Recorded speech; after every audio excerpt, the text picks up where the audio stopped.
got called here because you're recording the building and recording employees. Doing what? You're recording the building, recording the employees. How would I be able to? What's your name and your badge number? Officer Clintz. Clintz? Yep. Clintz, badge number 2205. Okay, now say that one more time what you just said. So, got called here because you're standing outside of the bank, recording and recording the employees. They've asked you to stop, they've asked you to leave. They did not, they didn't say neither one of those. Okay. How would I be able to record the employees if they inside their bank? I'm not sure. But yeah, that's a good question. What exactly are you doing? What exactly what you see? Which is? What am I doing? I mean, you're recording the building for sure. I'm recording that. I'm recording the birds. Before we even get into today's case, let's set the stage, because what you're about to see is exactly why constitutional rights aren't just legal theory, they are the line between lawful policing and overreach. On one side, we've got a man standing in public, recording what he believes he has every right to record. On the other side, officers responding to a call that quickly escalates into something far more complicated than it should be, and now here's where it gets interesting. This isn't just a simple recording in public situation. This turns into a full-blown back and forth about First Amendment knowledge, Fourth Amendment protections, trespass warnings, and something that keeps popping up in these cases, officers asking questions that may or may not have anything to do with the actual call and the tension. It builds fast. You'll notice very early on that communication breaks down, assumptions start replacing facts, and both sides begin testing boundaries legally and verbally.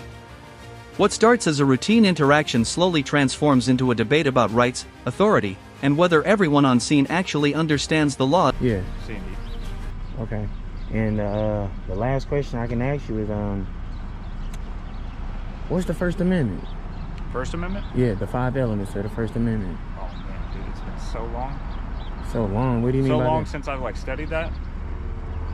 Studied that specific amendment?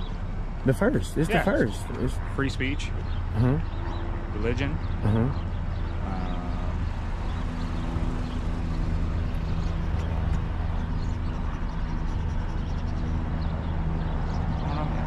Tell me. How long was the academy? The academy? Yeah. Mine was a year. A year? Yeah, that was like 8 years ago. 8 years ago? I'm not saying that you're doing anything No, you're wrong. fine. I'm gonna let you try to redeem yourself. What is the Fourth Amendment? Fourth Amendment? Yeah. Hit me with the hard ones today, man. You know the Fifth? What's the Fifth? Hey, Aguayo. You mind just staying with him for a minute? You know the Fifth Amendment? Yeah, he's just recording. You know the Fifth? Yeah, we are recording, right? You recording? Hey, but are you recording, Officer Clint? Yes, sir. Okay. Hey, let them know now. I'm gonna have inside their bank when you go in there. How you doing, man? Good. You work for a company or just? What do you mean? You're just kind of doing this for fun, or work for doing a company? what? Just recording and going in banks and stuff? I did not go in the bank. Did they say that? I don't believe so. Please, that make a big difference if they said that. Yeah. What's your name and badge number? How you pronounce that? Aguayo. Aguayo. I wanted to actually take a stab at it. 2228. That's it? Okay. Yeah, man, I was just out here digging in my butt, taking some pictures. It was a nice berry tree over there, and I seen some cardinals over there. And I didn't get her name, but she came out.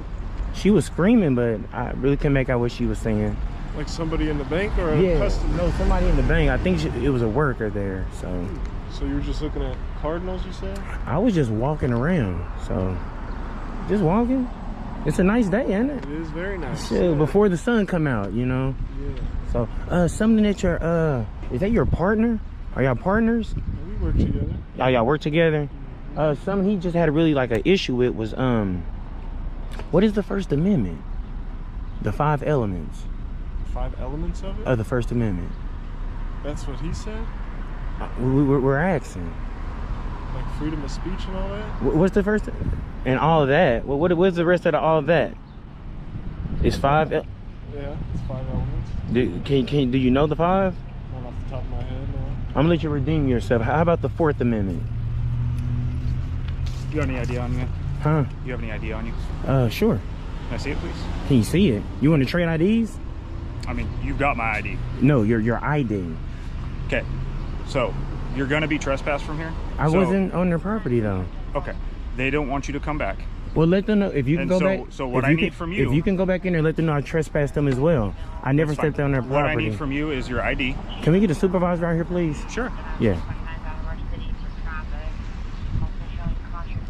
A moment where everything starts to form the foundation of the entire interaction.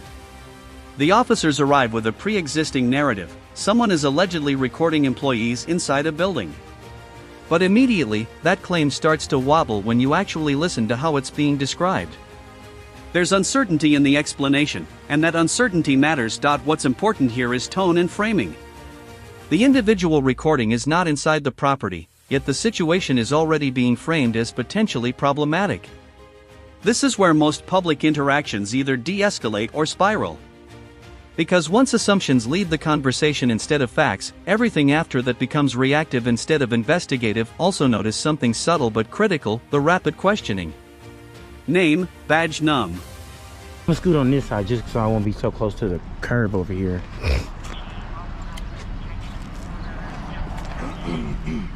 Yes, you guys, so we got Officer Clint. He's actually demanding ID from the sidewalk. We never went on their property, and when we requested body cam footage, I'm sure he asked the bank, do he want them to trespass me? I bet, because we're going to request the body cam footage, and I'm not even shocked that he asked me for my ID, because he don't know the First or the Fourth Amendment. And the Fourth Amendment is exactly what he just did. Oh, man. Like I said, by the law, you're not doing anything wrong. At this point, they want you trespassed. That's all. Yes. That's all Now we're entering a fascinating shift in strategy. This is where the interaction moves from casual questioning into what almost feels like a live knowledge test. Instead of only focusing on the situation at hand, the officer begins asking unrelated questions, math problems, logic puzzles, even abstract scenarios. This is where viewers need to pay attention. Because in real-world encounters, this kind of questioning can serve multiple purposes: gauging compliance, assessing temperament, or simply filling silence during uncertainty. But from a legal perspective, it doesn't directly resolve the issue of whether a crime or violation is occurring. What's also important is how the individual responds: calm, slightly sarcastic, but still engaged. That dynamic matters, because tone often influences escalation.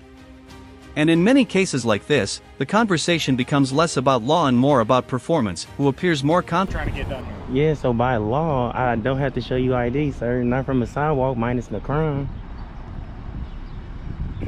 Now your supervisor finna come down here and see how you doing and shake his head that you actually wasting his time to come down here with a man on the sidewalk with a little bitty camera.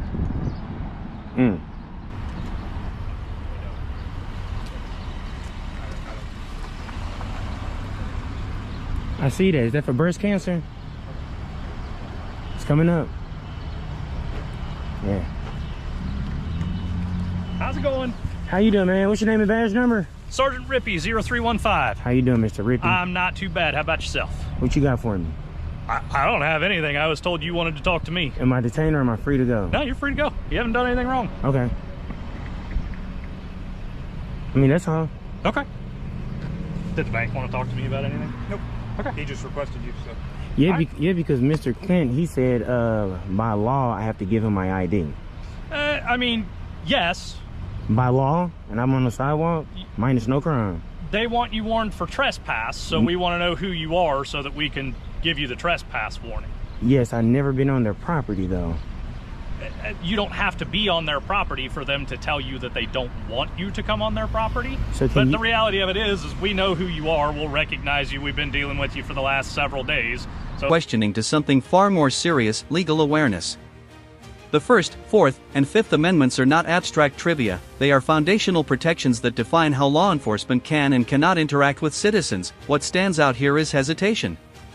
Not hostility, not aggression, hesitation. And in high-stakes interactions, hesitation can sometimes be interpreted as uncertainty and authority, which can escalate public scrutiny in real time. But here's the key takeaway: knowing the law is not optional for enforcement.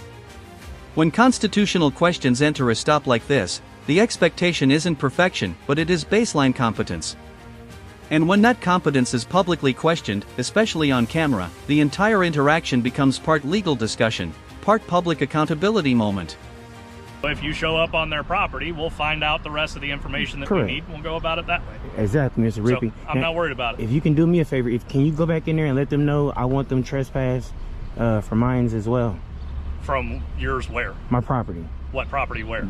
Can you just tell them that, not to come on my property as well? They have to know what property they cannot go on. Just tell him he don't want you on his property as well. But they have no way of knowing what property that is. Well, tell him I The don't want him whole on. point of trespass warning is you know where you're not supposed to go. Okay, tell him I don't You're want. here, so you know that you can't come here. Okay, tell him I don't want him on the sidewalk. You can't do that. That's Okay. public property. Okay. Just like nobody's telling you that you can't be on the sidewalk. It's Okay. perfectly legal for you to be here. Okay. All right. That makes sense. So, That makes sense. all right. Good. Yep. Hey, one more thing. Oh, whoa. Real quick. This is something so serious, Mr. Rippy. Now we reach one of the most legally sensitive points in the entire interaction, the discussion around trespass and property boundaries. This is where misunderstandings can quickly turn into enforcement actions if not handled precisely. The key issue being debated here is simple: public sidewalk versus private property. But in real-world enforcement, that distinction is everything. If someone is not on private property, then a trespass warning must be carefully justified and properly communicated, otherwise it risks overreach. What makes this moment interesting is the attempt to extend authority into areas that are still legally public space. And that's where the tension spikes, not because of aggression, but because of... Can you help him out with something? This is all your follow-up nonsense questions. It wasn't. I'm not messing with The that. First Amendment is nonsense. I asked him what was the First and Fourth Amendment. Oh, okay. That's nonsense to you? I've watched several of your other videos, No. and you ask them math questions and all kinds of silliness. No, real talk. I asked this gentleman, because he was asking me for my ID, I asked him, what is the Fourth Amendment? And he couldn't say it. Then I asked him, what was the First Amendment? He couldn't say it. I wish he was a little closer, so I can see you probably helping him out or letting him know about the Fourth and the First Amendment. He does not know. He said that. He does, because he and I have talked about it. We train on it all the time. Well, I got him on. signals a reset point in most encounters. This is where departments often clarify facts, de-escalate tension, and realign everyone to policy. But what's notable here is how the conversation continues to circle around the same core issue: what actually happened versus what was assumed. At this stage, accountability shifts upward.